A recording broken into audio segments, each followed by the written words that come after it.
All right, welcome back to the stream, y'all. My name's Raymond Hamilton, and I am a illustrator, artist, designer, stay-at-home dad, and streamer. We are starting our afternoon stream and continuing our work on the Flower Dragon / Tea Party. So it should be quite good. Looking forward to crunching along and getting this guy a little farther along. Not sure what's going on with my audio. It seems like my desktop isn't picking as much as I need it to.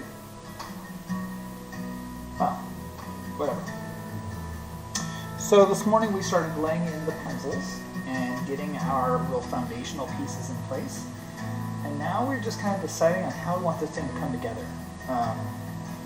We have to nestle the characters into kind of a flower grove. And that's going to be really important so that they feel grounded. And so this is just us kind of going and pulling these details together. I'm going to turn the music down just a little bit. I feel like maybe it's a little overpowering.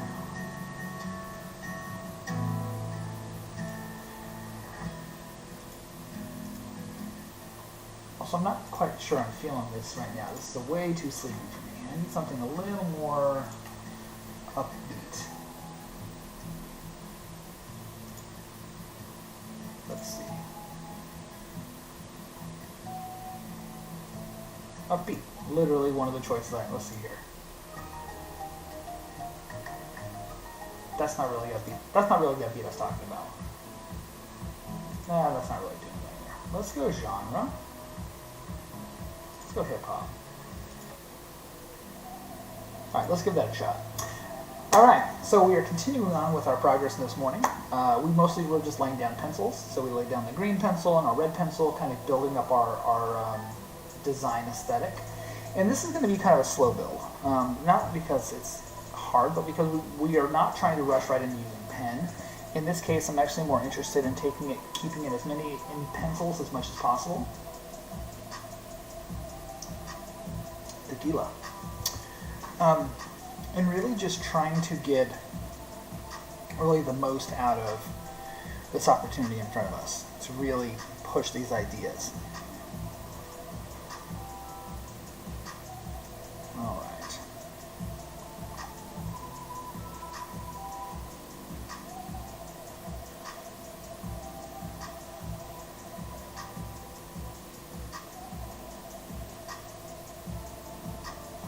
Okay, so I'm looking up a little bit of reference. I'm just kind of getting a sense for like what does like a forest grove, how's that going to look in the context of this scene?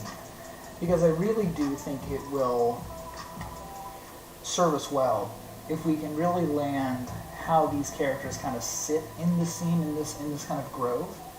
I think that's going to be a really important step in making this all feel right. So whether it's rocks, whether it's flowers, whether it's whatever. The other thing we need to do is we need to go ahead and we need to start coming up with some illustrated flowers. Because I think that's going to be one of those things that's really going to help us, again, ground the piece. So I'm going to go ahead and pull up something else here. I'm using Pinterest and I've got a primary board on my ref profile, but unfortunately it's only for my iPad. What goes up when rain pours down? What's that? Jackie Gardius. What goes up rains? What goes up when rain pours down? What goes up when rain pours down? Well, you obviously think an umbrella, right? That kind of makes sense. What goes up when rain pours down? I would say umbrella. Or I guess hats? I don't know, that's a very good question. That feels appropriate. Umbrella. I say umbrella. Jackie Guardians. Or Jackie L. Gardius. Yeah. See? Okay. A little logicking it out. Nothing too wrong there. Hey, fantastic. Thank you very much. I actually have a stream key, but you know what? I will go ahead and pass this on to somebody who could use it. What is a free stream key? Just curious about that. Okay, well, thank you very much.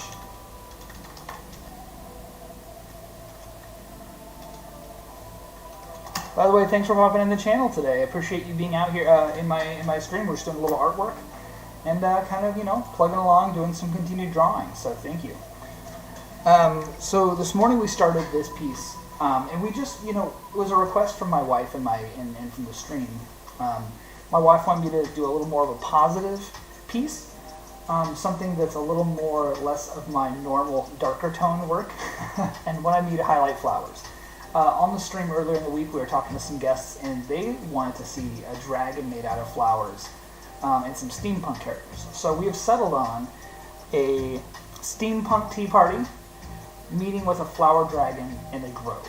And that's kind of what we've landed on. Traditionally, I tend to lean more into doing more of heavy pen work on a lot of my original pieces. But you know what? This is the perfect opportunity to get ourselves back into feeling beyond just our normal aesthetic and going into something a little more pencil heavy. So what I decided to do was really lean into more of just a more positive vibe. They're in a grove. We're kind of surrounded by flowers. We're surrounded by different fauna that is kind of alive and serving as teacups and as dispensers. Think Beauty and the Beast. It's very much what we're leaning in that. And so now I'm just going ahead and I'm starting to kind of nestle these pieces in. We don't need to get really specific right now, but it will help us in the long run if we can start making some ground level details that kind of dip in and out to kind of really settle that this is a pre-planned kind of special meeting place for these characters. And I think that's one of the things that I'd really like to do is I'd like to establish there are opportunities here to really highlight the ground as a character, which you don't often think about, right? We think about the ground as it's just what everybody stands on. But in a lot of our work, the ground is the thing that cultivates a lot of the ideas and gives us the opportunity to really delve into the setting. So in this case, I have three things I'm trying to hit. I'm trying to hit flowers, I'm trying to hit mushrooms, I'm trying to hit rocks, and I guess four things. I'm trying to hit roots. Now the rocks are less important. They have zero personality. Or they could have more, but they're not a priority for me. But the roots and the mushrooms are my real place where I'm excited to kind of play with.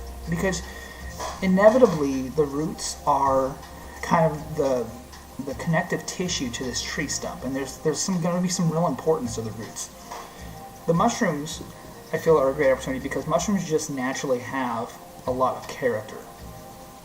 Simply by the shape they are, they're often reflected in a lot of animations with having personality, whether sleepy little heads or whatever the case is. And then furthermore, I think the flowers are going to be such a pivotal part of this piece because the dragon is made from flowers. Not entirely from flowers, but it has flowers sprouting from its body. One thing I'm doing right now is I'm kind of popping into Pinterest and I'm just getting a sense for where we can take this exploration. Looking at different flower shapes, looking at different settings, looking into some of my favorite artists. Some of my favorite artists do flowers in entirely different ways. In fact, one artist I just found hit the nail on the head exactly with what I want to do. She will often make little tufts of flowers and plants, and literally all it is a single leaf sticking out of the ground, which is some really loose details. This is the kind of stuff that I think that you can really do to give your scene some real oomph, but it doesn't have to be hyper detailed. That's not why we're doing it. We're not trying to replicate reality here. We're just trying to create the opportunity to share this really warm scene and make it feel really special and safe. This is a celebration. This is a moment where these characters are all kind of hanging out, meeting this dragon and having some tea. And so it would be very off-tone if we were to then go and just try to make it look super realistic, because already the setting is definitely not in that space of realism. And I think it's important that we recognize that is that, tonality, especially when we're talking about getting the right feel for a piece, man, tonality is everything. And it really is about just thinking through and taking your time and not allowing the piece to become something more than it's supposed to be. There's a simplicity in it, right? And if we can really nail that simplicity and just accept, and really embrace the comfort and the ease of the piece, man, it gets so much easier to execute very complex and very interesting pieces. And already I can see that I was going way in the wrong direction early on. And by coming back, reassessing my reference, reassessing the different shapes and the different forms that I have, this also really unlocks the background. Because if I provide myself with opportunities in the foreground to really tell this interesting kind of shape story, the background, when I do big abstract clouds, becomes so much easier to execute, and it really allows me to be nondescript with elements in the background, which is kind of what I want to do here. I want to make this a very verdant, very positive, very full little grove. I want to make some of the vegetation almost alive, give it faces, let it be more of a engaging scene where everybody's partaking, even the fauna.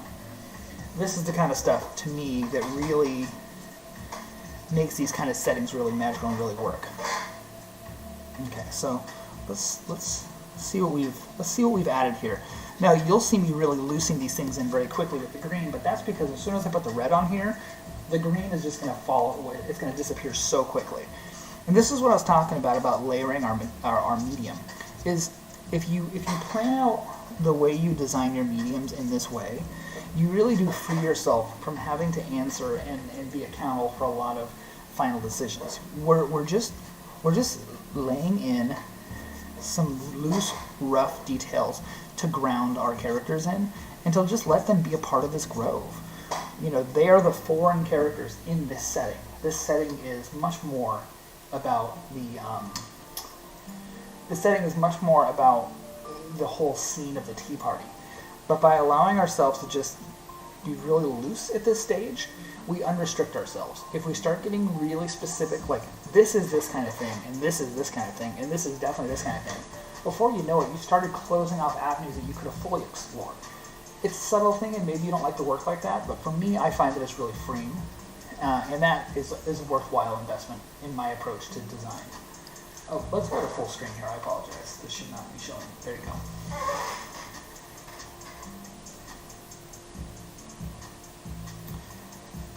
All right. It's funny. Just that little bit of an exploration there, where we explored the vegetation, really opened a whole world up for me in regards to how this piece is coming together. I was kind of stuck behind a little bit of a block, not because I didn't know what I wanted to do, but I didn't know how I wanted to get there. And this has all of a sudden become very easy to approach. Let's see.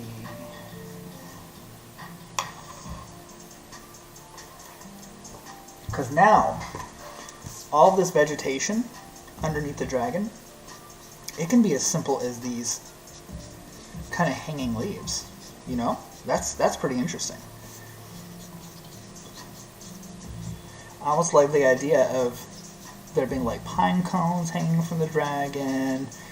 Maybe the dragon's a little more rustic than I had anticipated, a little more made from the forest, and there's vines going up, or maybe tree roots coming from the dragon. We could also actually make the dragon made out of wood, so we could do some of these rings of this wood down here, carry that through, allow the dragon to become genuinely a part of the fauna of the forest. And then all of a sudden, this tree bit, maybe that becomes a little less clear that is in fact a tree, and maybe that's more indicative of being maybe an offshoot of the dragon. So it's hard to differentiate where those two forms lie, which is kind of nice.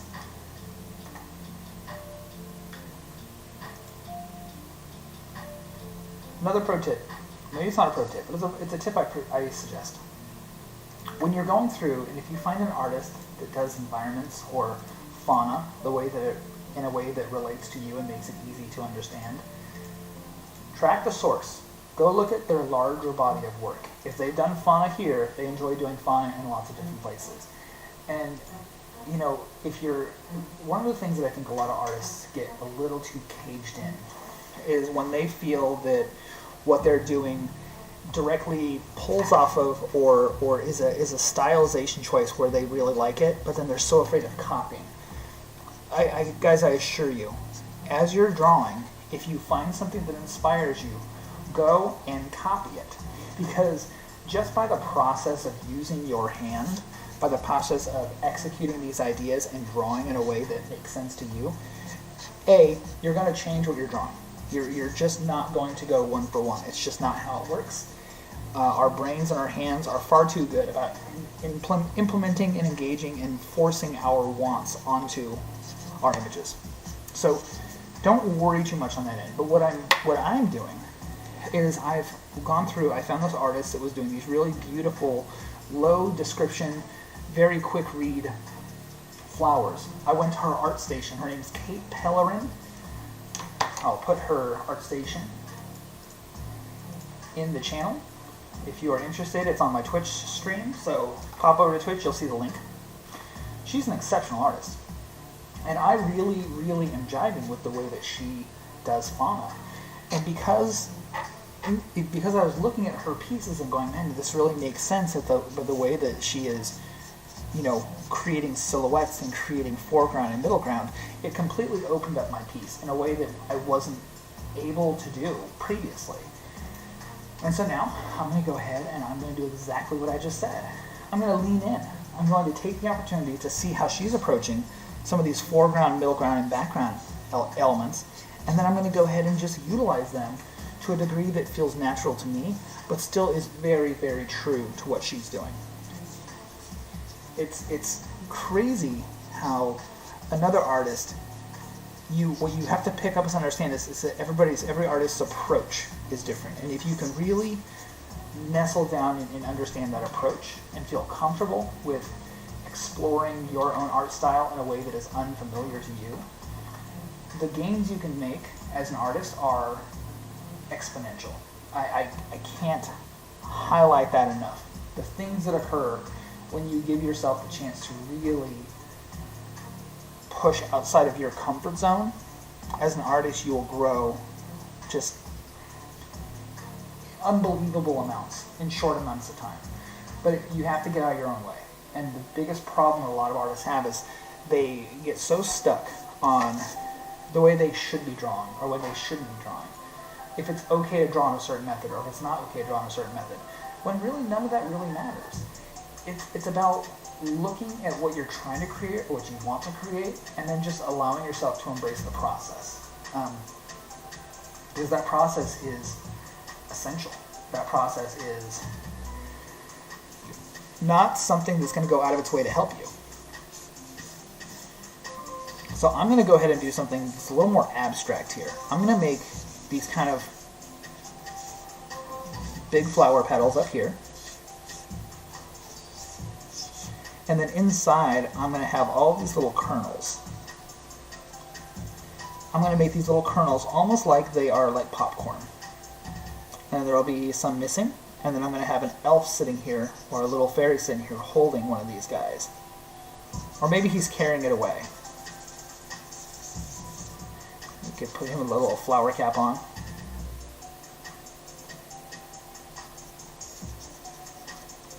Because one of the things I really want to do from the very beginning of this is I want to create a foreground story that is separate from our background story. He's carrying one of these kernels, and the kernels are glowing. And I think that could be a really fun way to do this. It lets us stick with our very simple fauna, but we can also create like a little bit of a bridge. So let's do that. Let's make, there's like this little fauna bridge.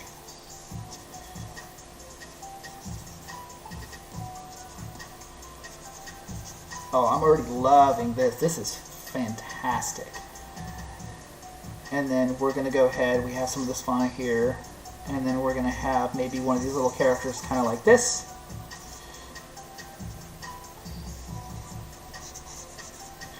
And he's kind of waving this guy on, or maybe he's looking at the camera.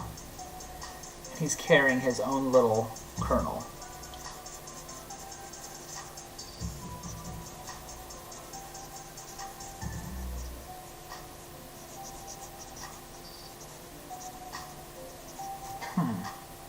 This is a fun story, right? We're already developing this little kind of cove up front, this blocking mechanism. Now keep in mind, when we're talking about the way we split this page up, we came into this with a really specific goal, right? This is a much lighter tone.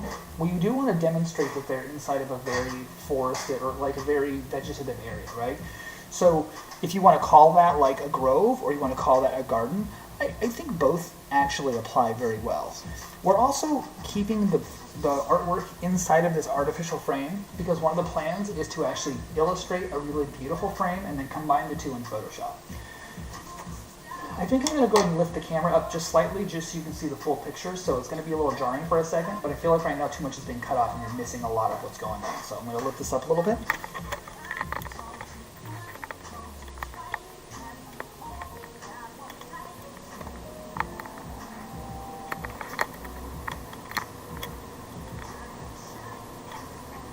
Oh, that camera just dips. It's so frustrating.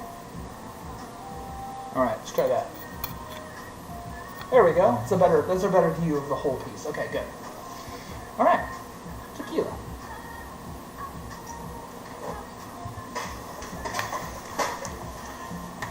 Man, this thing has just come to life in the span of like a few minutes. We went from me not really knowing where we were going to go to now we're there. So, a couple things I'm going to do. I'm going to go ahead and start laying in some of this red. Let's commit. Let's commit here. So I've got my little fairy guy.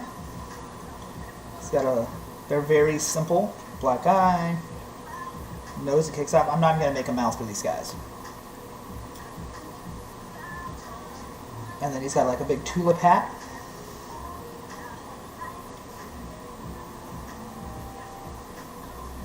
Think almost Smurfs.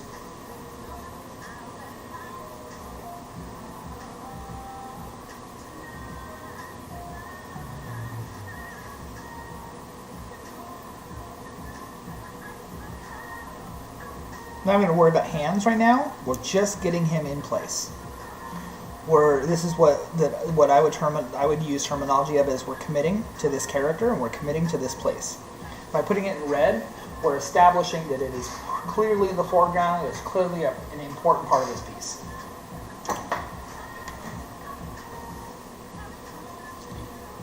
That being said, it's not the most important part of the piece because it is not up front.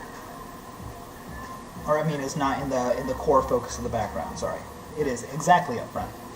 Correction. All right, good. Let's go ahead and make the first of these steps he's going to step on. There's another one.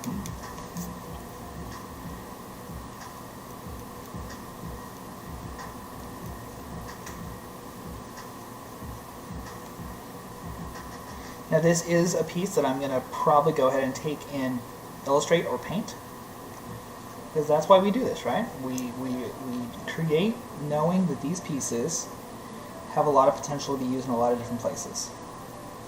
I'm going to make these little, kind of almost like little watermelons.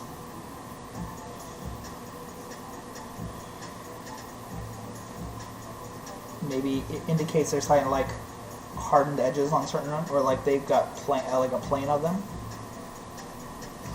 Okay. Here is the cove of all the little nuggets for the flower centers.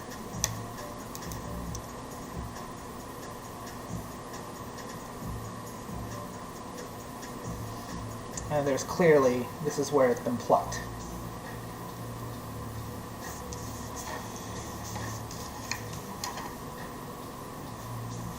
If you're new to the stream, you'll notice that I turn my page a lot.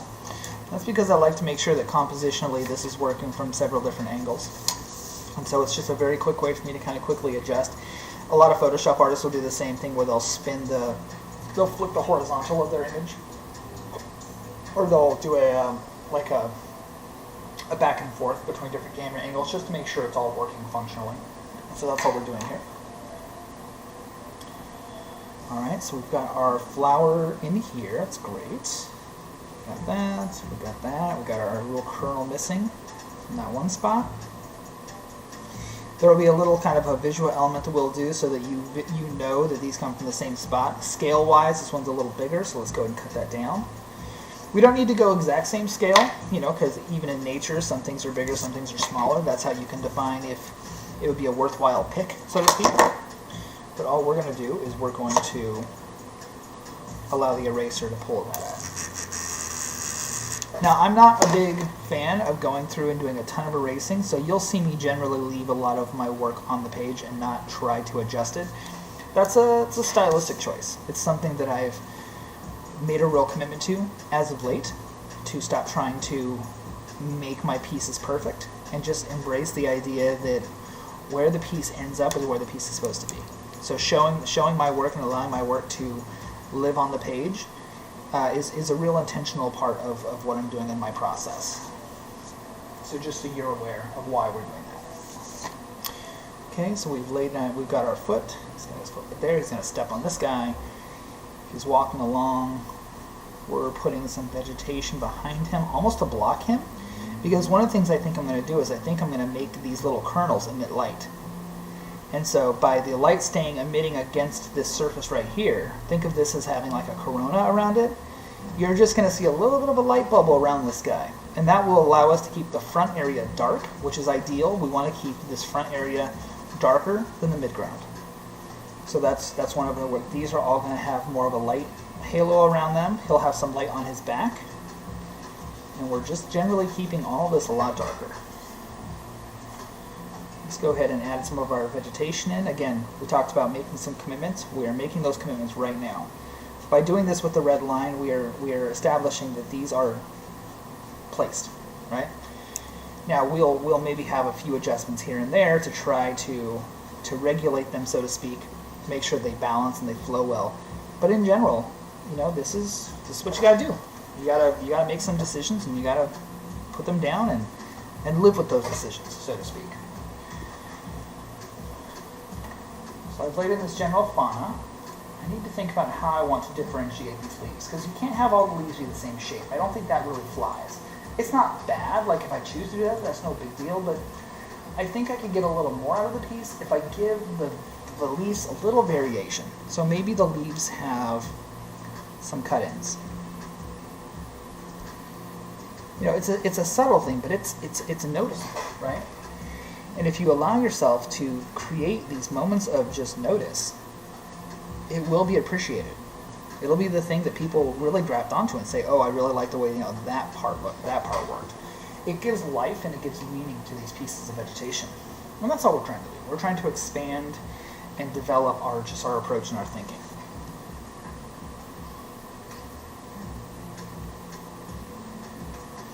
So this vegetation specifically up here is going to be a little more free and open. You know what? Just because I really want to make sure we don't lose these details, I'm going to go ahead and I'm going to come in here with my graphite, and I'm just going to commit these.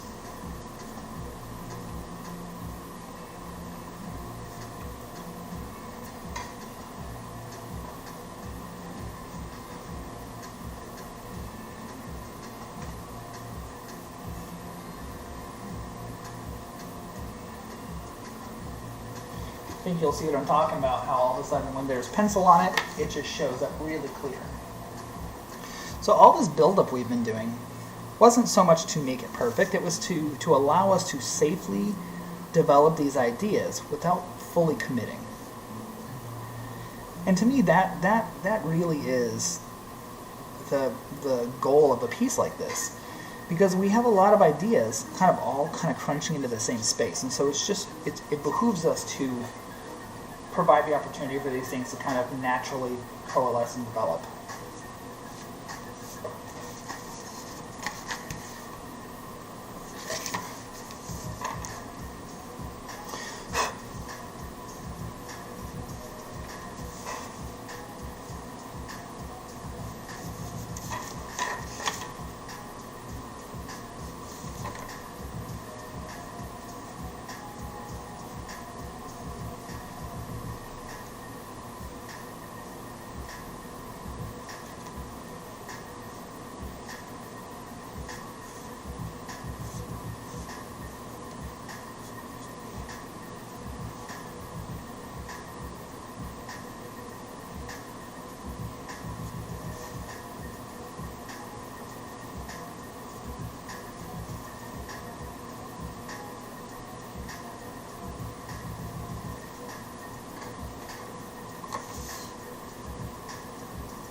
this leg's doing something a little weird. I'm going to adjust that real quick.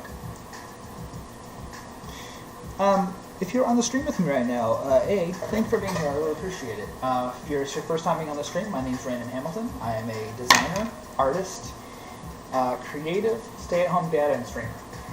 Quite the resume, right? And we are just working on a piece that has been requested from my chat as well as from my wife. And so this is a perfect opportunity to blend these two together and just kind of explore a fun piece that's away from my normal, very aggressive, very serious format of art. So that's all we're exploring right now.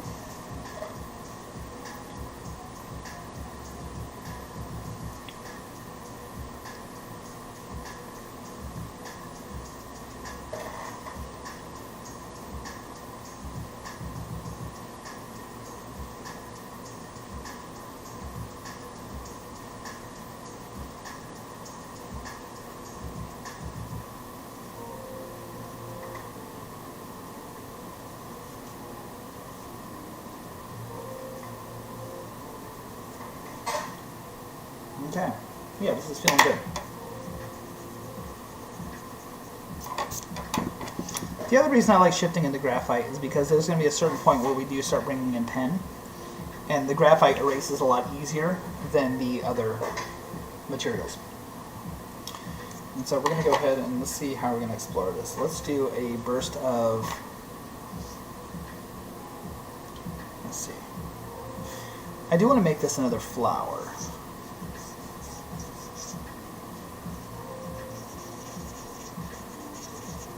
Maybe there's a reason behind why they left that one flower there. Maybe that one flower is providing light, that one little kernel. And so instead of mining the whole thing, they've gone ahead and intentionally left little bits of this area kind of unobstructed. I also think I want to put a couple more leaves here, just to kind of extend that idea that there is more to this little shrubbery area than meets the eye. And we're just creating some great little fauna here.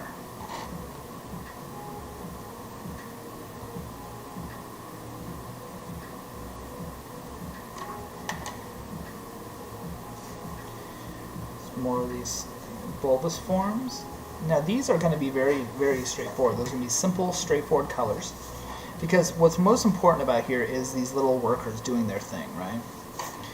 And the flower itself is important because it sets the environment stage and it kind of establishes what we're looking at.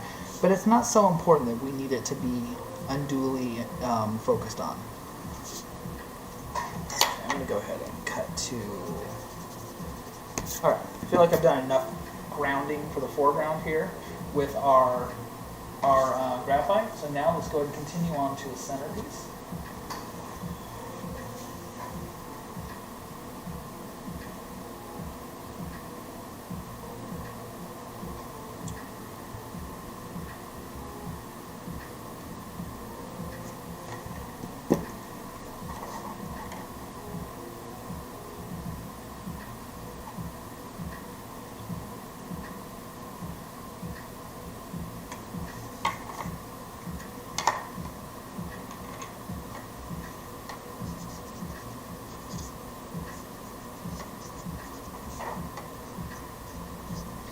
Let's make his hat a little different than the other one. There's all, this is one of those things I'd love to talk about. When you're creating individuals' characters that aren't important, they don't have a voice of their own. It's important to offer the audience a few visual differences so that the audience can kind of indicate that, okay, this one's a little different than the other one, but they're the same, so to speak. You know what I'm saying? It's a subtle thing, but from a design point of view, it's almost essential to fully indicate the value of these little characters as their own little story. So we're not looking for perfection. We're just looking to kind of help communicate this little world that's happening right here. And then we'll have to make sure that when we actually go in and we start doing our serious line work, that we make sure to respect the fact that these characters are holding essentially little beacons of light, which is a really important part of this design.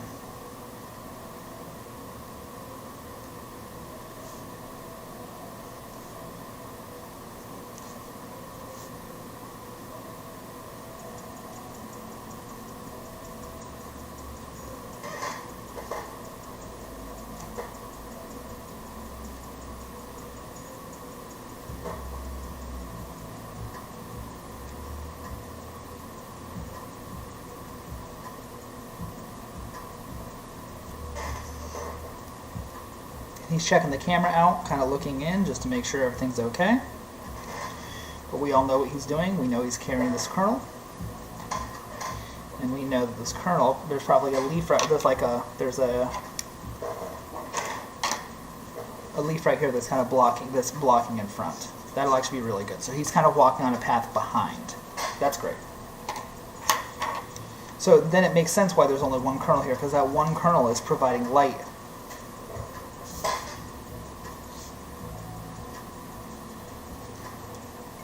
Yeah, that'll be really nice.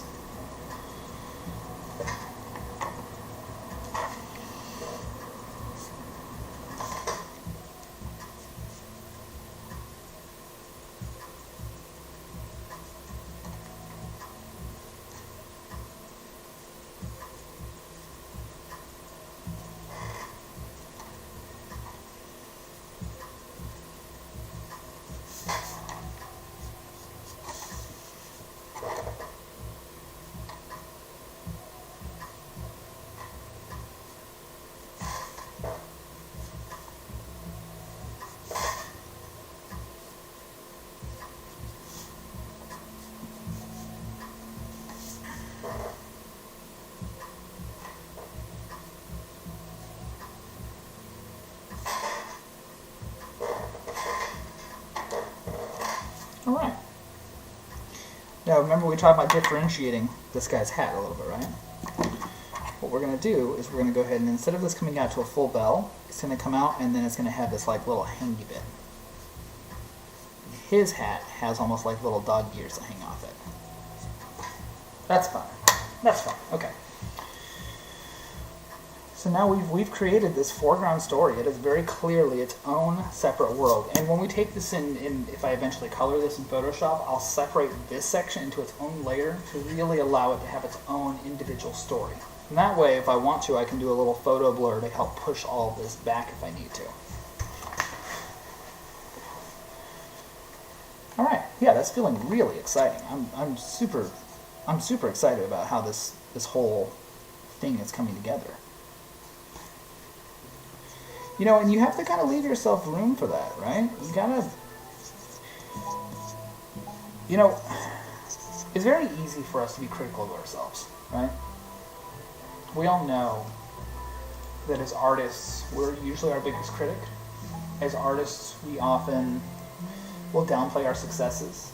Somebody compliments us, we feel really uncomfortable, and we kind of like, oh, well, it could be better, it could be this, it could be that. But, you know, there's something to be said about being able to just take a compliment. Be like, hey, thank you very much, I worked really hard.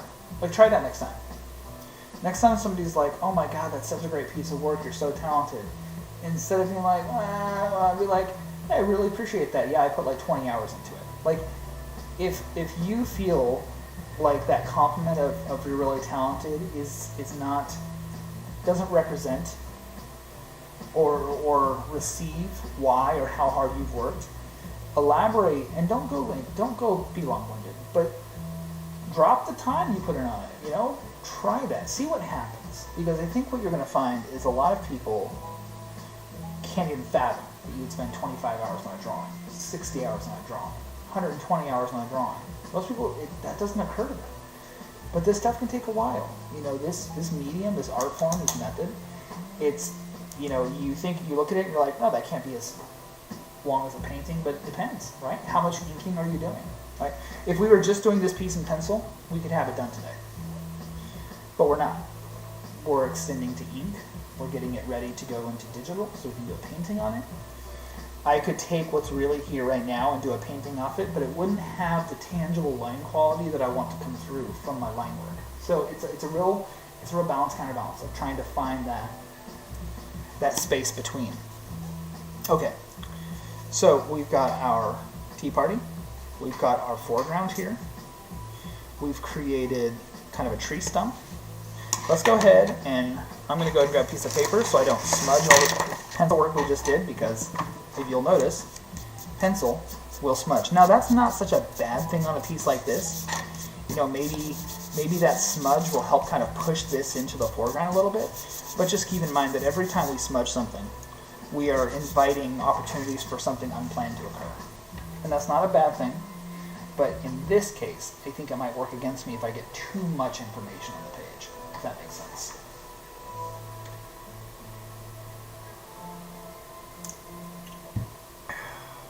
Okay. So let's figure out this dragon, because it is a dragon made out of flowers.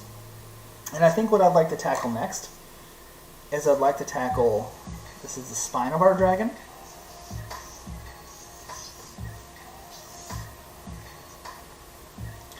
This is going to be where there's some vegetation. So we really need to solve our dragon here. How do the plants, how do the flowers live on our dragon? So let's see. If I want to ascribe essentially some flower patterns. Now the question, we have to solve this. Do we want the flowers to be just coming off the dragon?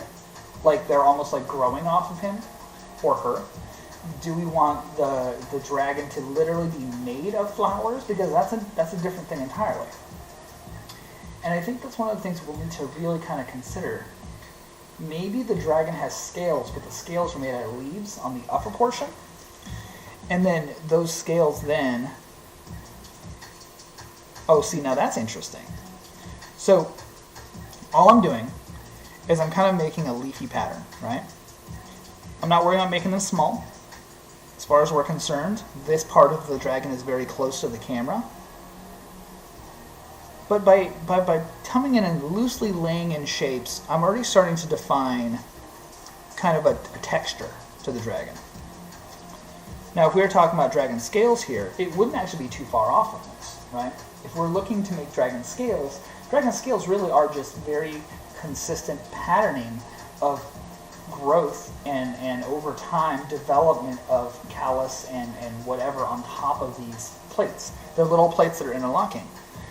But since we're making a flower dragon, I don't want to go the hard press route, but I do think there's something really interesting here, because one of the things you have to consider is just because we're going into detail up here, as soon as we hit about this point, we're going to stop going so hard into detail. And so we're just trying to look to communicate that fauna and plants are a very integral part of the way this dragon functions. Now we're still going to have to identify these like scaly bits just to really sell that this is the back, this is the spine of the dragon. And as it goes over this way, we'll just keep...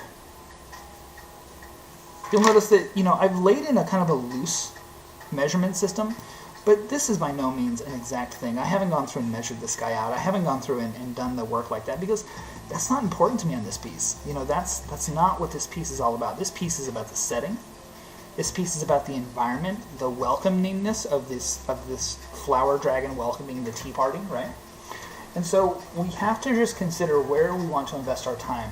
Because if I put detail everywhere, and if I just focus my attention all over the place, you lose the main story. Now, this may seem a little intense, but you have to think about it from the context of what's actually important, right? If we put a bunch of scales here, and we put these kind of flower and these leaf patterns here, that allows us to bridge this foreground and kind of create almost like a light circle, so that this centerpiece, this real viewpoint where we want this to be the key focus, gets highlighted. So I'm actually going to allow all of these leaves to stay very much in the dark, and all of a sudden the light is going to maybe kick on like right about here, right? So everything on this side will be much brighter. This is how we really start creating and defining our textures, and embracing this weird concept of like a flower dragon, right? It's about making decisions that are very controllable by you, that you can just make some very simple and straightforward decisions that carry through the whole piece. Because consistency visually is what we're looking for. We're not looking for exacts. We're not looking for... It's not even going to make sense pattern-wise. Scale-wise, maybe it's totally wrong. But that's okay. Because now, let me show you what I mean by this. So we've gone through and we've laid in our initial flowers. But let's go ahead and let's just take and just develop these guys a little bit.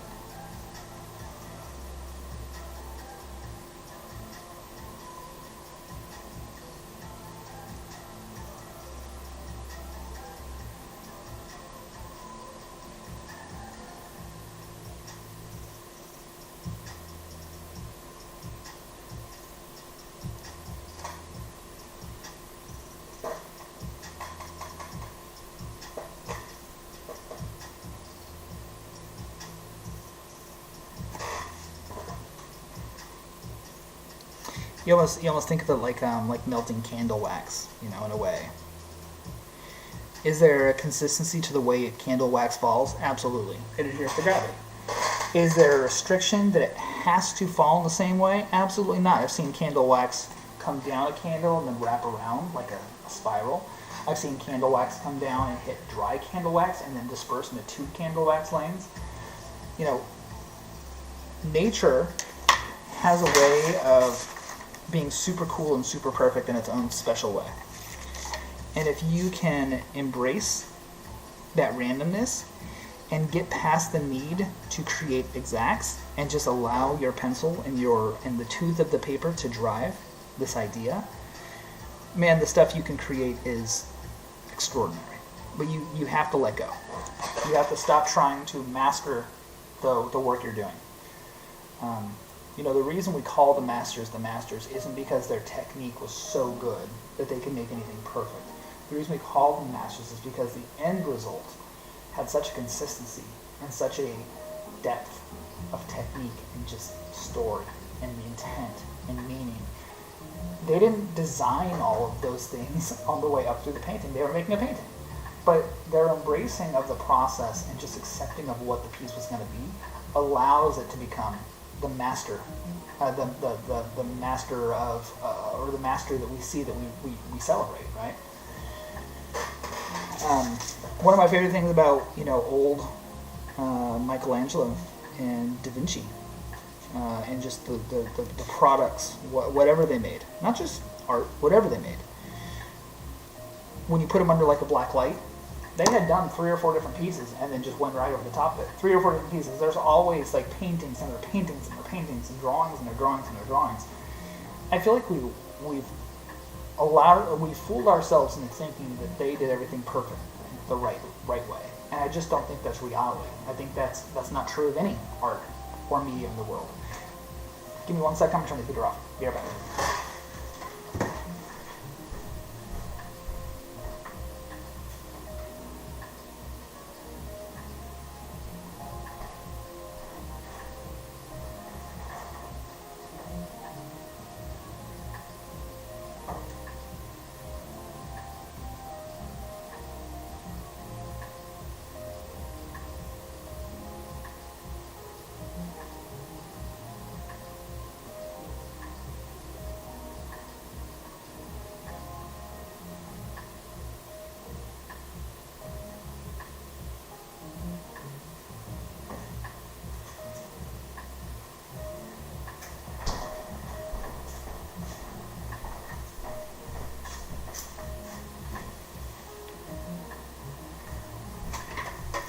Alright, I'm back. Sorry about that. It's a little chilly outside, which I kind of love. I've been keeping the house nice and toasty, but now my wife's in bed and my son's in bed, so why not have it a little colder in here? I prefer a little bit of a colder environment. I just always have. It's just kind of how I am as a person.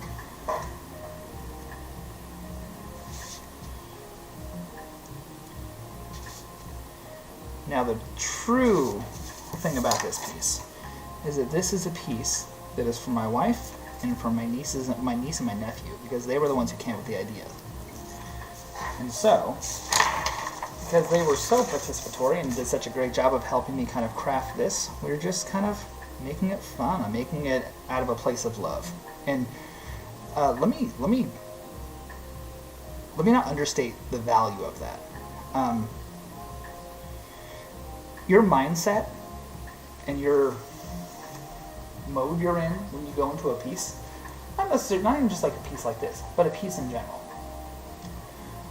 When you go into a piece in a really positive place, the output you can get is second to none. You've allowed yourself to just embrace your emotions, or maybe you're going into something in a really dark mood, or a really heavy mood, or very reflective, which is where a lot of my artwork falls, is in that very reflective space. That's very common. That's very, very, very common. And often, it leads to my pieces having a much darker tone. If you go and look at anything of mine on social media, or Instagram, or I'm sorry, or ArtStation, or even here on YouTube and Twitch, I think you'll immediately get an understanding that what I'm drawing right now is kind of out of the norm for me, but that's okay because it's still my art skill. It's still my skill set. It doesn't have to. I don't need to lock myself into a style per se. Because what's the point? What's the point of locking yourself into a style and restricting yourself from exploring the full capabilities you can do, right? Just because you don't draw like your favorite artist doesn't mean you can't. Doesn't necessarily mean you want to. But there's no reason to lock yourself out of a place of creativity. Alright, we got some really cool stuff going on here. I do think we need to have some flowers.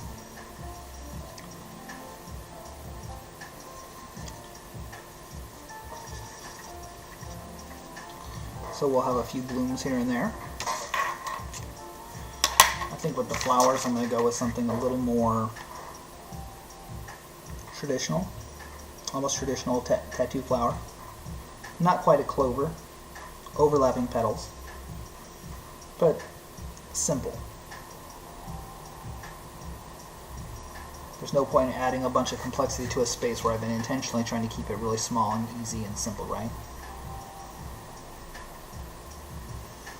You also notice I'm not sweating making anything perfect, right? Because this piece will thrive in the unconventional. You know, my leaves don't have a bunch of veins, and then my leaves are just shapes. But it's because I'm trying to insinuate silhouette more than the detail of leaves. Okay, so let's keep pushing.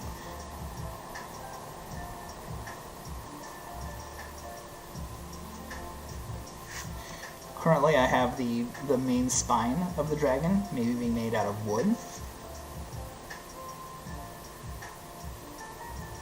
I mean, magic wood, of course. We're talking about a dragon here. So he's not going to go get set on fire, but maybe he could. Maybe that's a big weakness of this guy, is that he's very susceptible. Or she. It's very susceptible to heat.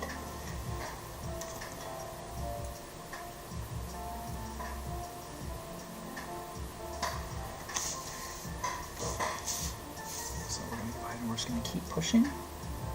Pushing, pushing, pushing.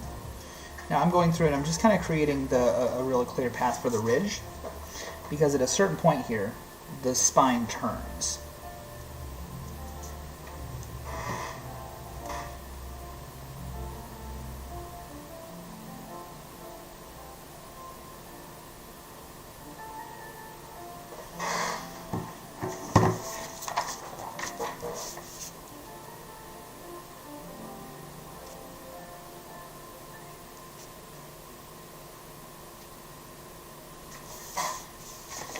Okay.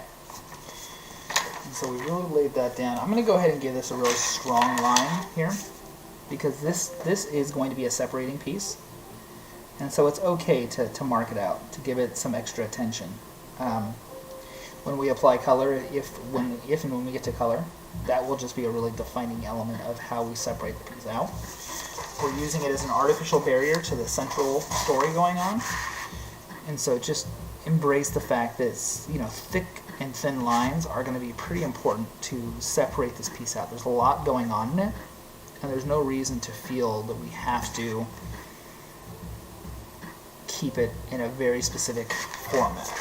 So as you can see, the line already creates a very nice layering effect that we're shooting for. And I mean, of course, these guys have their own really strong line up here, because they are indeed separating the piece into its own. And I keep breaking my lead because I'm pressing too hard. But that's okay too, because I've already committed this space to these shapes. So pressing hard isn't really a negative thing in this context. I'm okay scoring the paper right here. That's what I usually call it. Because again, I want at first glance you to understand how this piece kind of like progresses into the image. And so by going through and doing this kind of stuff, I'm really giving myself some very strong shapes to work with, which is the goal.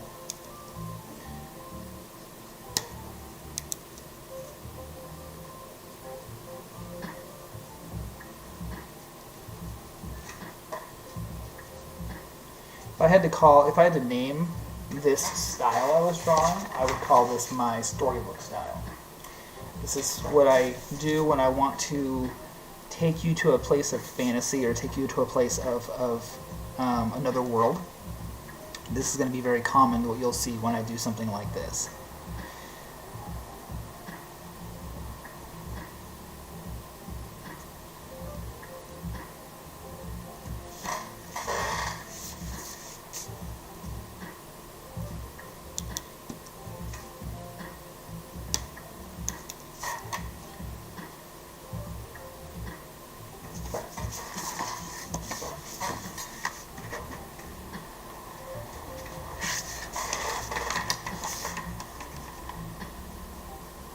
Oh, when I was talking about people that I can commit this to, I lied. I also add my mom to that because she came up with the idea of it being in a garden. And I think that part of this idea is really bringing this thing together. That idea that we're in a very lush, heavily vegetative area. And, you know, shout-outs being shout-outs, you want to make sure you get everybody involved who is a part of the process. So, thanks, Mom.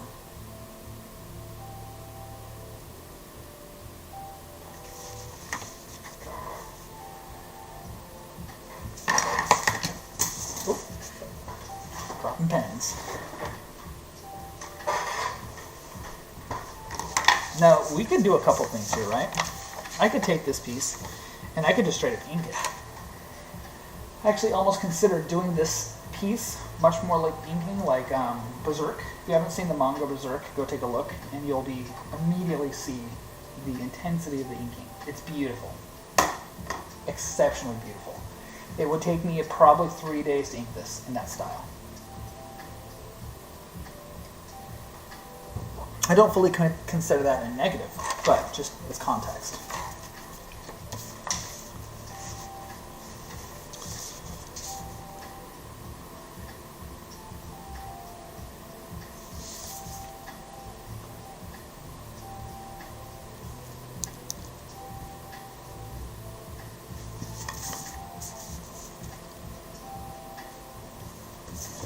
I do think what I'm probably going to do is I'm probably going to take this piece into, if I do color it, I'm going to take it into Procreate, and that way I can output a video, and then I'll put that short video on my timeline, as well as my YouTube channel.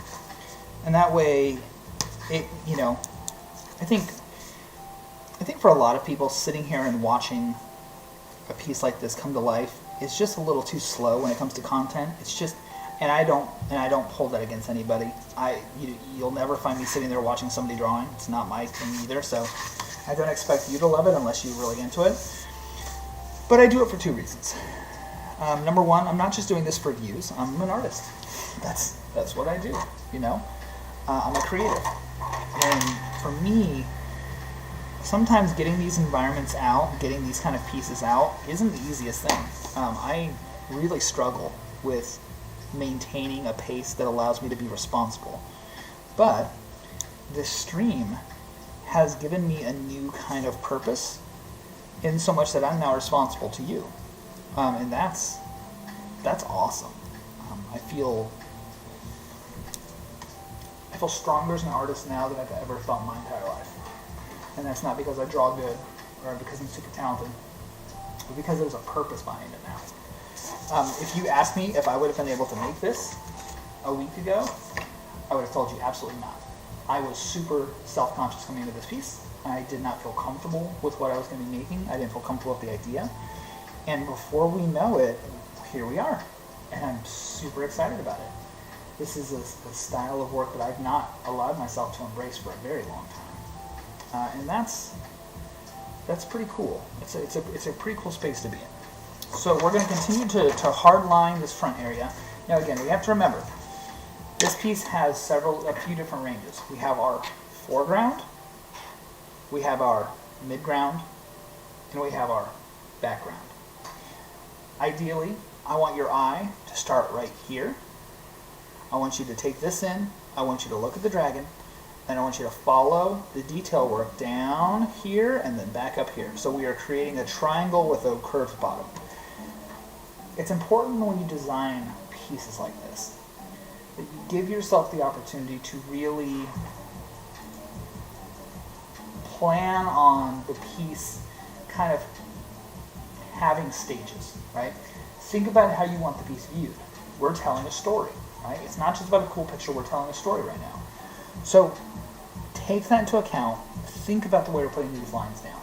And that will really do a lot of work to make sure that as you progress through the piece, it just kind of comes together in a really fascinating way.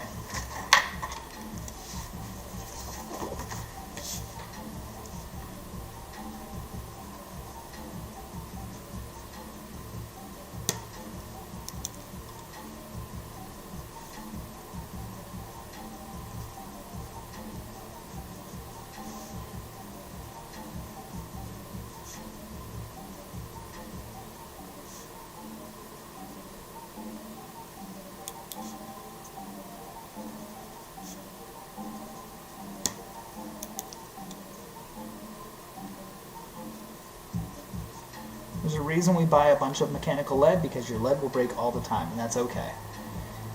You can't get the colored pencil, the colored leads, to really penetrate the paper unless you really give them a good press. They'll stay on the surface and they'll stay too light. And for our purposes, we really need this area to be holding down this visual presence so that you very clearly say, oh, that's the foreground, oh, that's the middle ground, oh, that's the background. All right. So we very clearly defined this area now. I don't think there's any getting away from the fact that this is... I'm just going to go ahead and give this just the slightest little shade, just to visually put it in front of everything else.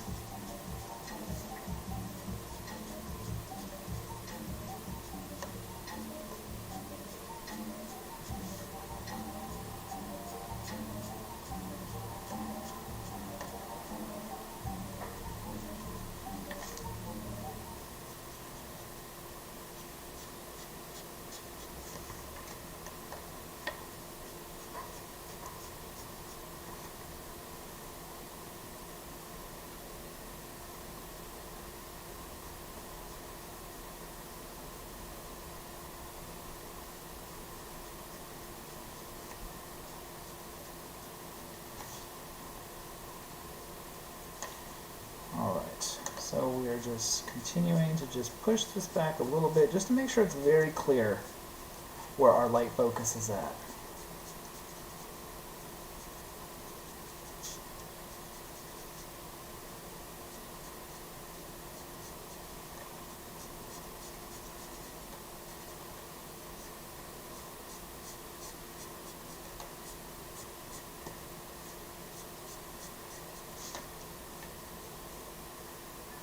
And I think we may have just lost our music, so let's go ahead and restart that.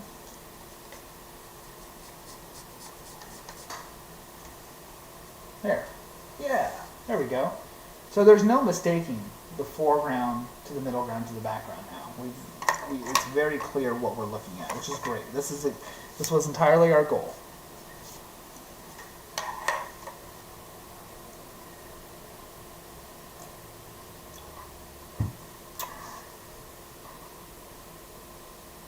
Okay, where's our music at?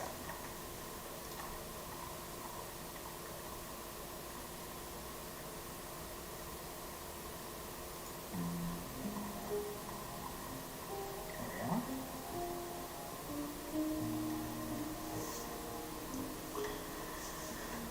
Okay, let's keep going. I'm just kind of taking a moment to take this all in. Take a look at the way these are going to go. I'm going to have kind of a more interesting bush right here. I think this might be an important thing to kind of convey, that there's kind of interesting fauna in this garden. This is also, I want to kind of create these round shapes. This is kind of my goal, is to kind of create more shapes of roundness. And so by allowing myself to just use loose vegetation like this, it kind of adds in that more, again, that consistent roundness that we're trying to explore. It keeps it light, it keeps it fun. Yeah, super good.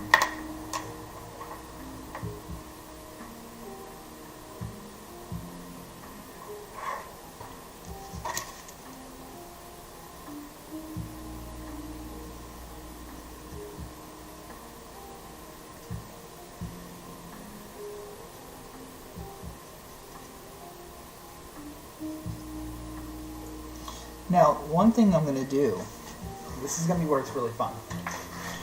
You notice how we were going really heavy with all this texture up here, right? We were allowing all of those leaves to be present. But as we go farther back in the camera, scale-wise, the scale is going to get so small so quick. And so what we're going to do is all of a sudden back here, all you're going to do is you're going to see these little lines. That's it. This is one of those ways where we really take advantage of distance. We're using the line work up here to set the scale for in the back. And I'll show you exactly what I mean here. Let me get my paper under my arm so I don't smudge all the rest of the ink, or the pencil. And now I'm going to go ahead and just make almost like a dashed pattern all the way up the body of this guy. Because these are little overlapping leaves, right?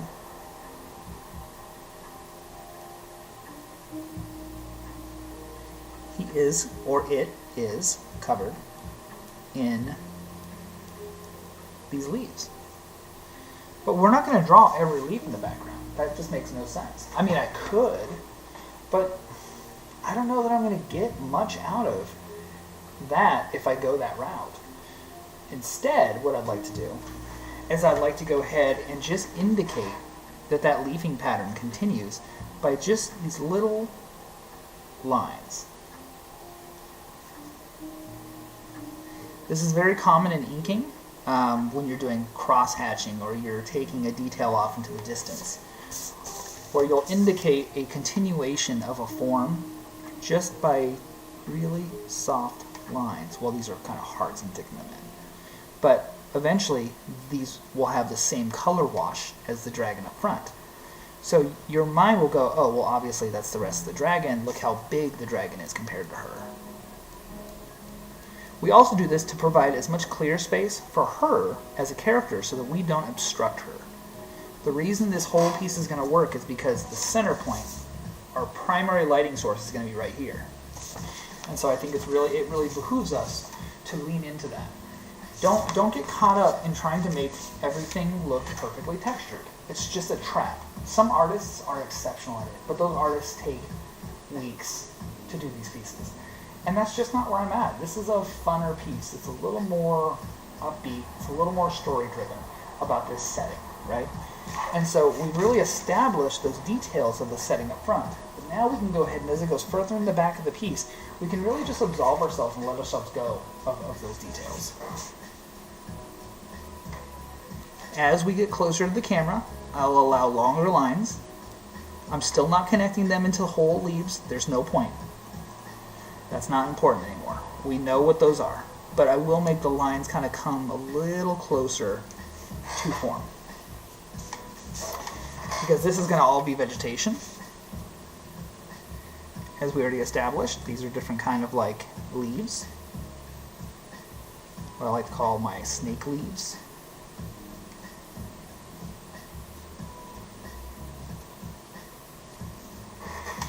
We've got some rocks here, some nondescript fauna.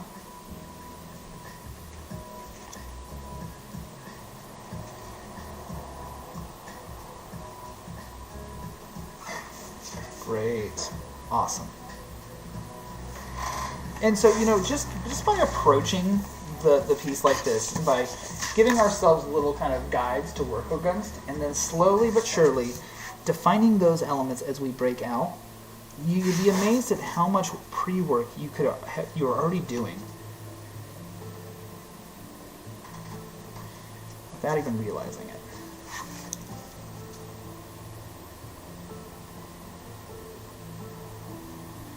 So do some grass blades. Don't forget your grass blades, y'all. We're in a grove.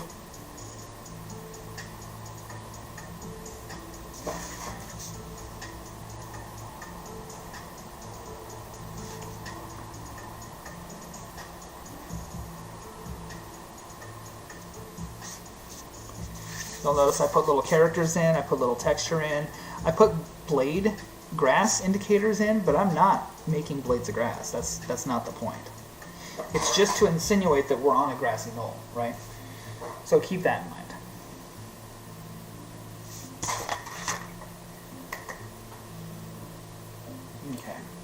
just taking a step back and looking at this hole. We have to do this very often. Step back, look at the piece, see if it's coming together, see if it's telling the story you want. We have absolutely created a very good sense of depth. Your eye rides this wave all the way back.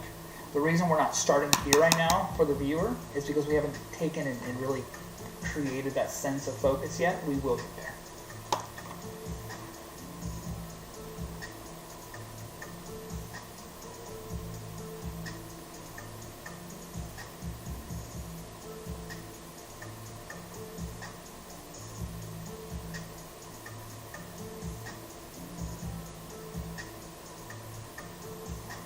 One second. I'm just going to take a second and look at my reference.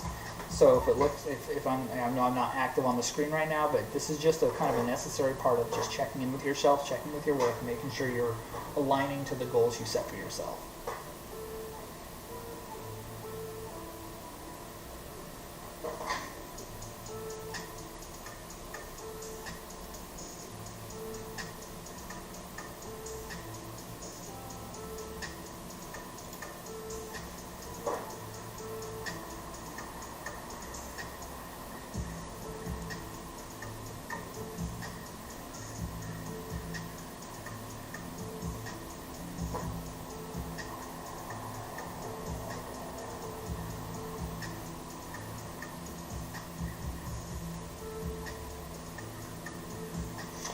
What I'm trying to figure out right now as I'm looking at this, I'm trying to decide if it's worth me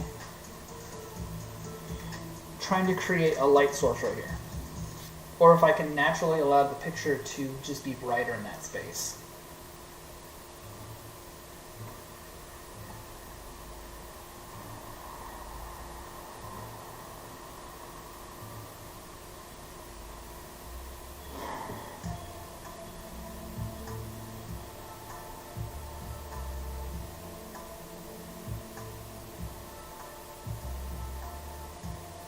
Okay, executive decision time.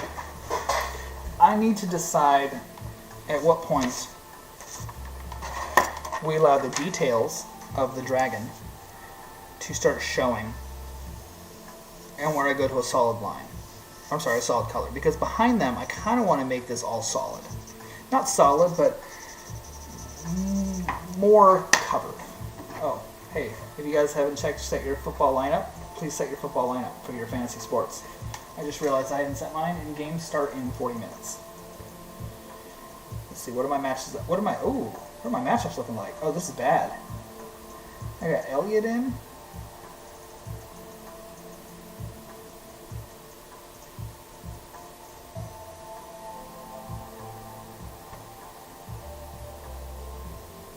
Okay. So Elliott's in for the game. I'm still going to play him. Why am I so low? Russell Wilson is slated for low. Wide receiver I could go to. Sorry, this is totally art related, but you got to set your fantasy sports. If you don't and you lose just because you were lazy, that's a bad look. Okay, I'm going to keep the Cleveland Browns in. My tight end. My tight ends have been a real weak spot for me this season. Goddard. Elliott's in. Okay, so I can trade up my wide receiver here for Holiday. Yes. Okay, what's my tight end option here? What do you guys think? Green Bay at Cincinnati or Philadelphia at Carolina? You know, Philadelphia was actually really impressive this week. I'm going to go ahead and roll the dice because they're only like a 0.5 difference between the two of them. I'm going to roll the dice and see what happens. I think I just need to be solid. Oh, I'm playing my wife this week, by the way. So I need to win, otherwise bragging rights, she will not let it go, which is great. I love that. I require that from my partner to hold the fire to my ass. So she's actually projected to win. We'll see how this works. All right, so the game literally just started for Seattle. Okay, let's check my other league. I've got 2 leagues that I'm in. Do this kind of stuff, y'all. It keeps you light, keeps you fun, keeps you happy. This is the kind of stuff that if you Can I improve this team? Is he still questionable? Hebert is not questionable, so Chargers and Cleveland Browns for Miami. Oh, God, versus Miami. Okay, never mind. Tom Brady's going to crush. Okay, he's in. So far, I don't feel too upset about who's going to be in for the day. Good projections. Ingram is my tight end. Ugh. Man, my tight ends are such a weak point for me. It's so bad. On both leagues, my tight ends are just... It's such a frustrating scenario to be in. Carlson versus Chicago. Bullock versus Jacksonville. Well, we're going to go Jacksonville. Baltimore defense. You know what, we're going to roll the dice. We're going to go with the Browns defense this week. I just have a feeling that they're going to go off. They have this potential this season to just pop. It's a weird thing, but they just can't. They can just pop off sometimes. Alright, I'm set. I'm going to live with that. Okay, so lineup has been set. We're good there.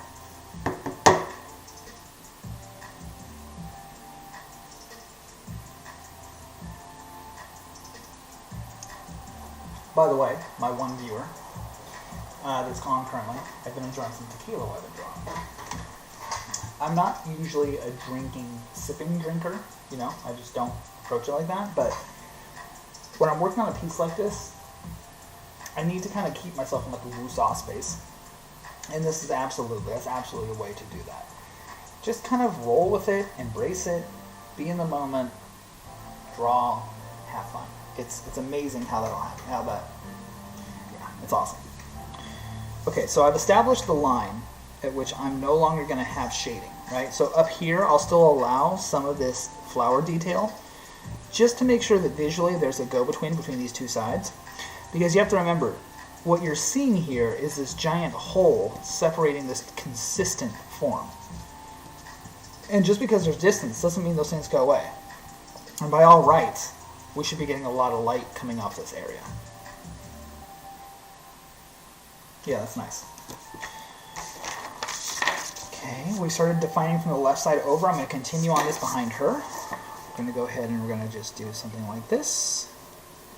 We're going to have a leaf that pops up. I like these big old chunky leaves. They make me really happy. Again, I am leaning into another illustrator's style that I've just chosen to really embrace in the way they do vegetation. I started looking at the way she did her flowers and her fauna, and I just decided to go ahead and just allow that to kind of happen naturally on the page.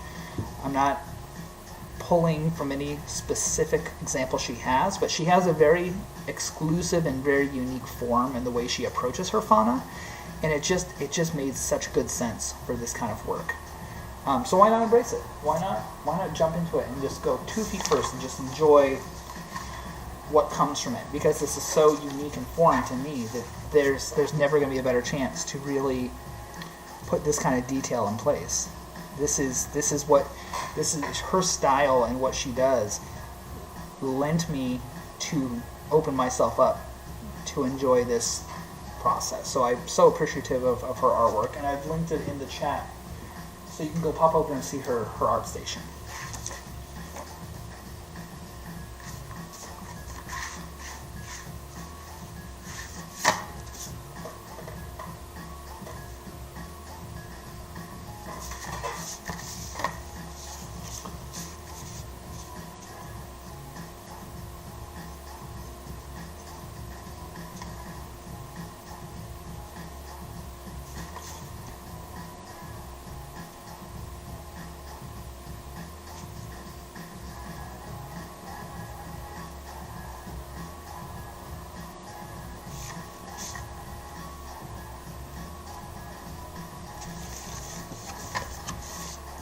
And all I'm doing, you know, I had already laid down all this green information, all these details. I'm just following through with what we've already done. You know, I'm taking the information that we already laid down, and I'm just embracing it. You know, I'm not worrying too much about which way the leaves are going. If it makes sense to have a leaf literally coming out of the ground, who cares? Who cares? It's not about that. It's about the whole scene, the whole setting. And if you can find that voice and then just produce, the stuff that comes out will be so unique and feel so good to the eye that you'll instantly forgive the break from reality. And that's just been my experience as an artist in general, not even a stylized artist. An artist in general, there are always compromises that have to be made when you're an artist. You constantly have to reassess and decide, is this a worthwhile approach to creating this look, this aesthetic, this style? If you can find your comfort in just allowing this to always be on, and just let it be what it is, the follow through and the designs you put through will be so uninhibited that you're gonna find magic. You just have to get out of your own way and let it happen. It's like, if I could give you one piece of advice as an artist, like a true tried advice, get out of your own way. You are your biggest critic. You are your biggest thing holding you back. And if you're not, kudos, because the rest of us struggle, including myself, daily, to justify why I do this and what I do and how I do it. This is what it is. They call it the tortured artist, but they call it that terminology of the tortured artist is because artists torture themselves because they wonder if they're interpreting the world in a way that's beneficial.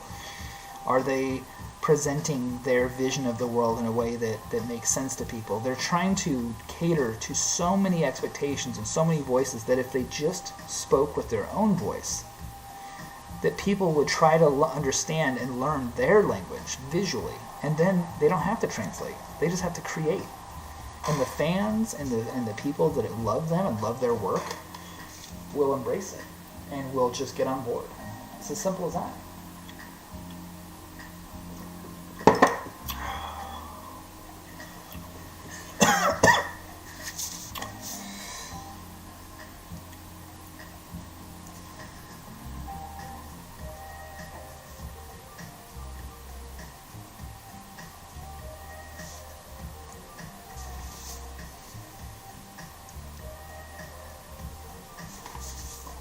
Okay.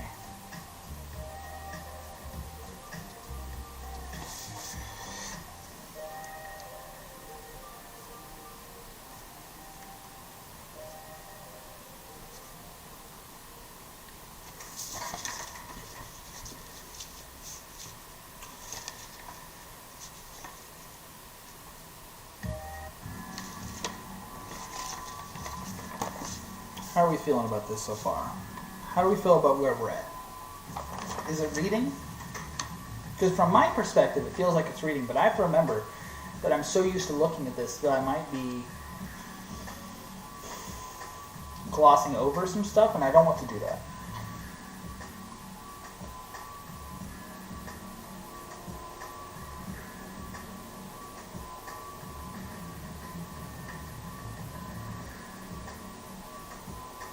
God, I so want to jump into this with ink. It's ridiculous. It's stupid. I shouldn't. I should not. But, man, I want to.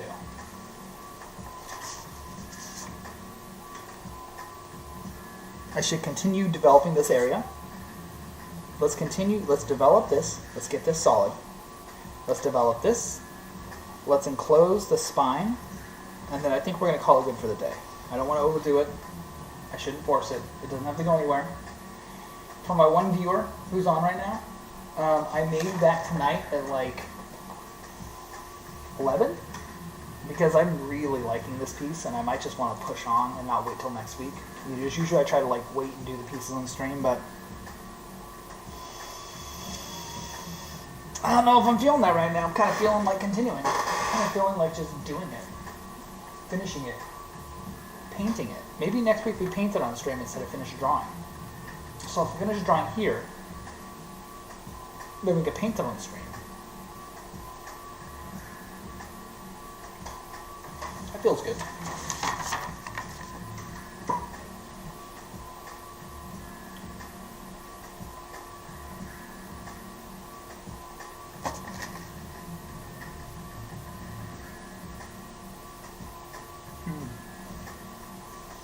I'm looking at it on the screen, by the way, just to see how it's coming through. So just so you guys know, the screen reverses the image. So you're looking at it actually reversed right now. I wish there was a way to fix that. I need to make that better. I don't know how to correct that, but there'll be a time. Maybe when I have some income to afford a better camera setup. But I am not hating that. I love the little robot. I think she's fantastic. I think I want to make her hair bigger. I want to give it more prominence, make it a lot more of a prominent puff. I'll do that digitally. I mean, I guess I can do it here.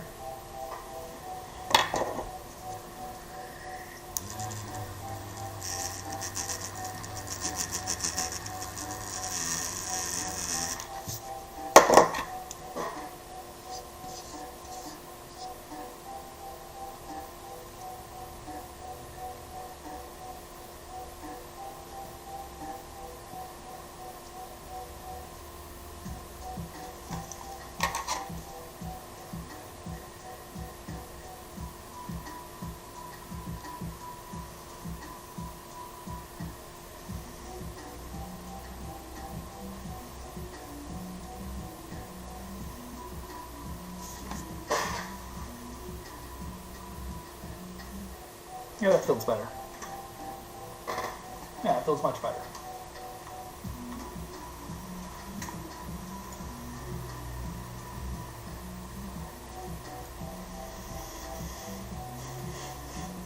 Okay, so we're gonna leave like little details on the ground here and there, right?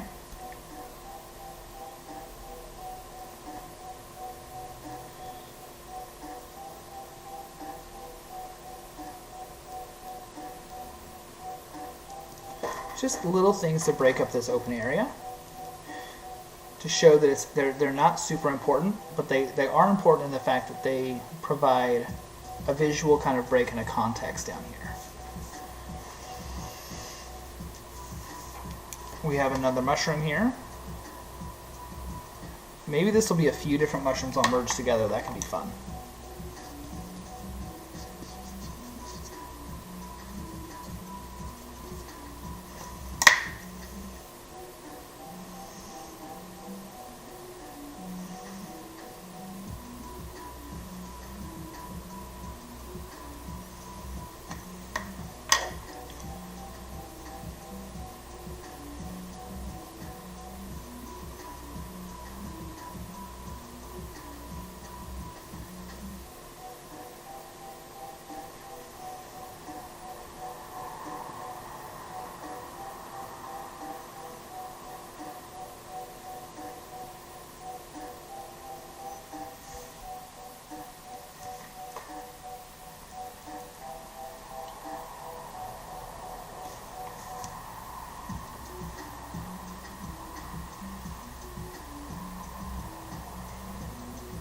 Have some more roots.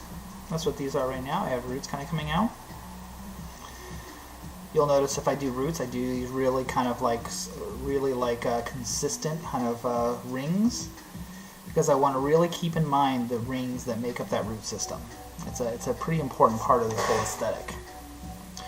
You'll notice I'm creating these little bits of details and little bits of fauna, but I'm not trying to make them go right up to our characters, because I want the characters to kind of be in their own little bit of clear space, just to kind of help promote the idea that they have a place of importance in this scene. And that's one of the ways you can really do that, is give them little bits of clear space around them. Just don't run the vegetation right up against them. Now in her case, she's kind of like leaning on some rocks and stuff, and so it's okay to, and I'm actually going to have a root system right here. That way it kind of helps ground her. It's all about making sure they nestle well into the scene. And I really like the idea of the roots of this tree really being prominent. Yeah, that works. For her, she's got some of these bushes behind her. That'll be really nice because it'll allow her to kind of be highlighted without having to put a lot of detail behind her. Gonna put some grass right here by her feet. And then maybe what we do is, I think she's fine, actually. Actually, I think this is fine. I can leave that right now, because I can always detail that back later. Yeah, there we go. Let's go ahead and give a little bit of thickness to the body of the tree, just to pop it out from the background.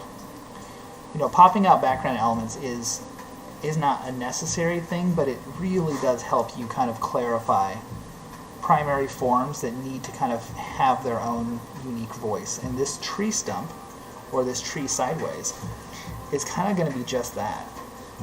There we go. Not everything is going to get that level of attention here.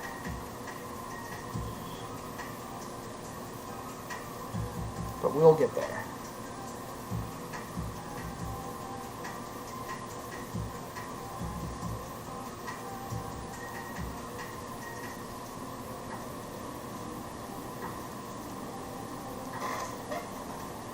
Yeah. All right. We've established our main grove, our grotto. We've got our characters in place, we've got our foreground in place, we've got our middle ground in place. We're not going to touch background yet.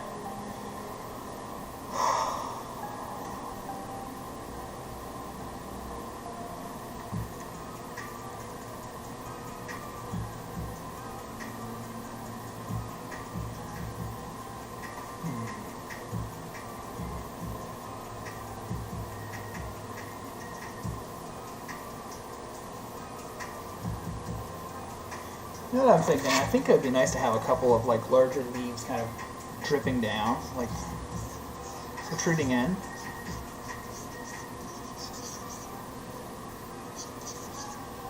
Just to give a little more of an aspect of like vegetation.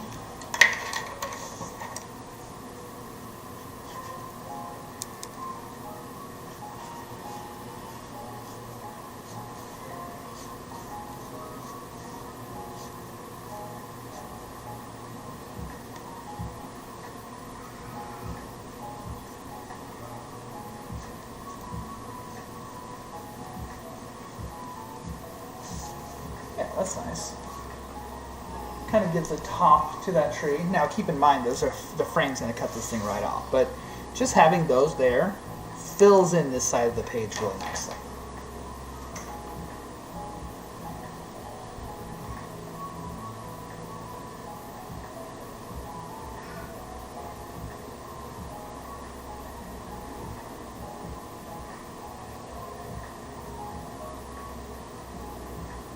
Yeah. Alright, that's not bad. So how did we do? Let's look at our initial sketch, or our sketch here. Let's look at our initial block out. We have our spine that wraps around them. We have our characters meeting in the center. We have our foreground elements. We have our dragon dipping down. And we have the background elements. And now if we lift this from where we were at the start of today, and then we go here. Not too shabby. Not too shabby of an adjustment. Let's check.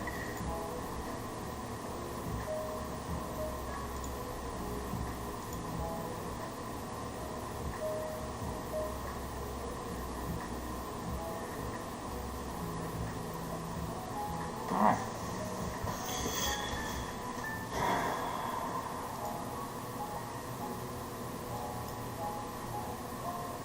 Alright, let's keep pushing. If you're just joining the channel, welcome to the channel. My name is Brandon Hamilton. I'm an illustrator, artist, designer, stay-at-home dad, and streamer. We are working on a piece called Tea Party with the Flower Dragon.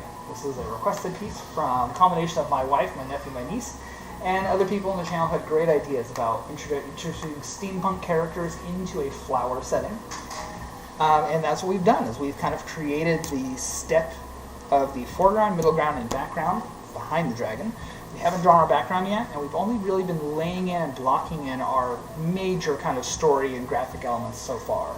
But that's a work in progress, and we're just developing and pushing. We're going to be streaming for about 20 more minutes, and I think I'm going to call it a day. I think we've got a lot done today. I mean, this guy went from here to here. So we've moved, we've hustled, which has been really nice. The intent of this piece is to eventually take it to full finish. Obviously, we're going to go through, pen work and so on and so forth. But I'm starting to think that maybe I want to go ahead and do 2 versions of this. I think I might take a picture of it when I'm done with the pencils and do a digital painting over the top of it, because I think this is a really good candidate for me to start flexing into a little more of this kind of work. I've been kind of hesitant to go this route with my work, not because I'm incapable, but because, you know, when you open yourself up to a different style and aesthetic of art, that also opens up your audience to wanting to see more of that. And I've been hesitant in the past to fully commit to this approach of artwork, simply because it can get pretty daunting. You know, sometimes it works and you get lucky and it all just looks great, and sometimes it doesn't. And I am not as confident as an artist to consistently execute this quality of work on this style of work. That being said, today's been pretty fun, and I feel like we've definitely nailed this aesthetic to a place that I feel extremely in the case. So that's really exciting for myself, and hopefully for you. Hopefully you've enjoyed this process to see this kind of come to fruition.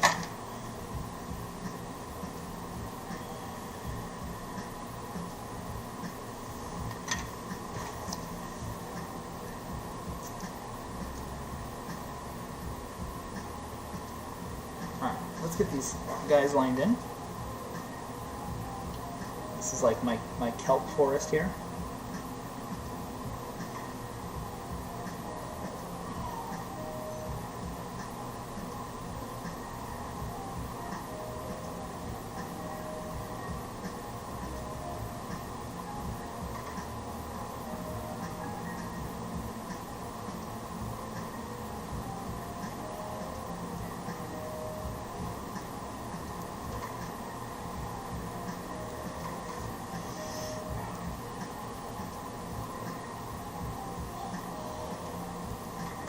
Alright, not bad. Not bad at all.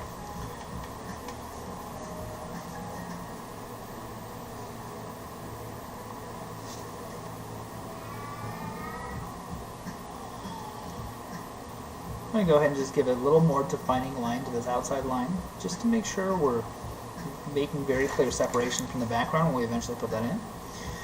I don't want to go and start confounding visually that separation from the background. I need this thing to kind of naturally cut apart into different sections. There we go.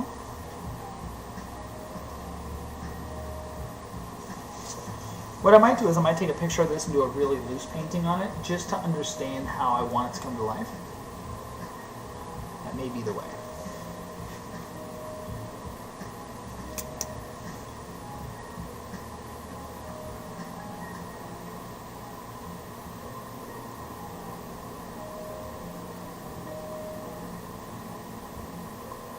Yeah, that works. Okay, let's figure out what's going on up here. Part of me wants to do almost like a lion's mane and really let this dragon kind of be really glorious up top, almost like a what you'd see traditionally in like a Japanese or Chinese dragon. Let it be just this glorious hanging of like vines and stuff, and then as it goes down goes up the body, it gets a little more concise. I like the idea of that, I just don't want to overdo it. But we're doing a flower dragon, so what's overdoing it, right? Because maybe what we see is we see a bunch of these bigger leaves that are just super nondescript, you know? And from that we've derived this kind of fluid story and movement. Almost like petals themselves. Ooh, I like that. Because from this we can have some flowers. We can have flowers in this. Oh, that's nice. So we can kind of seed flowers into this whole bushel of just growth.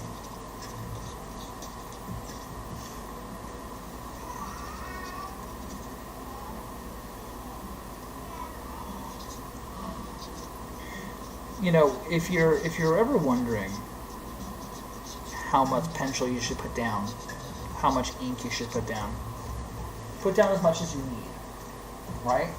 Now that's kind of a nondescript answer, but think about it from the context of you develop these things in a step-by-step process. And it doesn't always come to light. You don't always know exactly how much you need, so you kind of have to just put it on the paper and see what comes, and accept what comes. And that's my biggest suggestion to any artist is embrace the journey, embrace the process, embrace letting it come to life in front of you. And if you allow yourself that, you can come up with some really super cool stuff. We're going to go ahead and run the wood vines. This dragon is going to be made out of wood. I think we just came to that conclusion here just a little while ago. So these wood panels, this is actually the wood that you're seeing on the twigs. Now we're going to go ahead and we're just going to embrace the silhouette.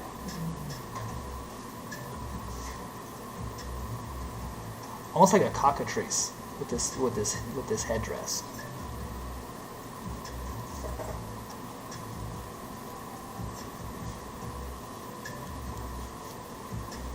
We'll have the leaves interlace. We'll allow it to kind of go off the page. That's okay. We don't need to have it all present. Let's create these wood whorls. Really highlight the fact that this is the wood grain. This is a wood dragon, so to speak.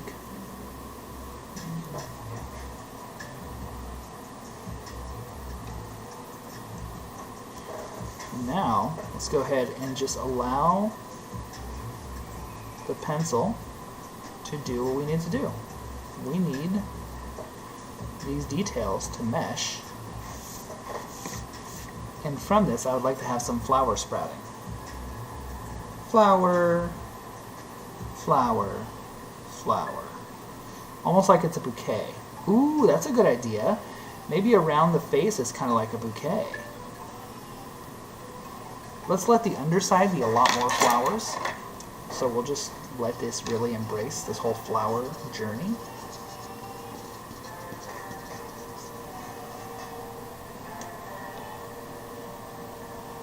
Yeah, I like that a lot. Alright guys, I think this is a good time to stop. I think we've really made some huge ground. I don't want to go too far, I don't want to force myself. I'm kind of getting to that point where I just need to give my hand a rest, I need to take a breather. If you're here with me, thank you so much. You are the reason this artwork's getting done. You're helping me push past my personal boundaries and my personal limitations, and I can't thank you enough for being here. You guys are amazing, and it's just, my heart goes out. Thank you so much. So I appreciate your time. I hope you guys can join me on my next stream. It'll be Monday at 11 a.m. And yeah, I hope you have a great rest of your weekend, a great evening, and again, thank you so much. See you next time. Thanks all. Later.